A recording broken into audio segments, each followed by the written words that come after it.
Au début, c'était vraiment Mike et moi qui se rencontraient une fois dans la semaine avec nos propres enfants.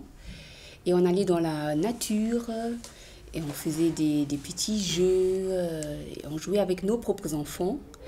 Et de là est née cette idée de créer une structure, une petite structure surtout, où le rythme de l'enfant est respecté et que l'enfant est au milieu de nos préoccupations. Et c'est la structure qui s'oriente des besoins de l'enfant et pas l'inverse. Pour le petit enfant surtout, on est dans l'observation pratiquement toute la journée. C'est l'enfant qui nous dit quand il veut aller dormir, quand il a faim, quand il veut être dans nos bras, quand il a besoin des câlins. C'est pas un déroulement dans la journée qui est figé, c'est vraiment très individuel selon les besoins de l'enfant. Ça fait par exemple qu'on couche un enfant une fois à 9 heures, l'autre fois à 10 heures et l'autre qui suit. Il n'y a pas tout le monde couché en même temps parce que ça nous arrangerait. C'est plutôt que l'enfant qui nous donne les signes quand il est assez fatigué pour aller au lit. Qu'est-ce qu'il y a là? Un petit bouton. Chez les grands, on fait des activités dans le sens où on essaye d'avoir une journée un petit peu comme à la maison.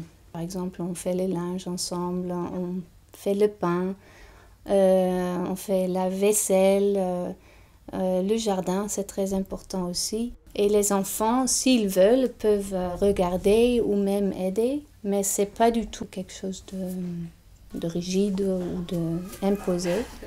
Si l'enfant a envie de participer, il peut. Et autrement, il va jouer ou il passe et il repart et c'est très libre. C'est pas un jeu, mais on montre comment on fait et puis on laisse quand même la liberté à l'enfant de suivre ou de ne pas suivre jusqu'à un certain degré. C'est clair qu'à un moment donné, par exemple chez les grands, c'est quand même le but qu'on soit tous ensemble à table. Et je pense que ça c'est déjà très important d'avoir ça en tête, que c'est le but à la fin. Mais ça peut prendre plus de temps, ça peut aller tout seul. On laisse l'enfant la liberté de suivre ce processus, qu'à la fin il est vraiment à table par sa propre volonté en fait. Déjà, l'enfant a une énorme volonté de faire ce que l'adulte fait.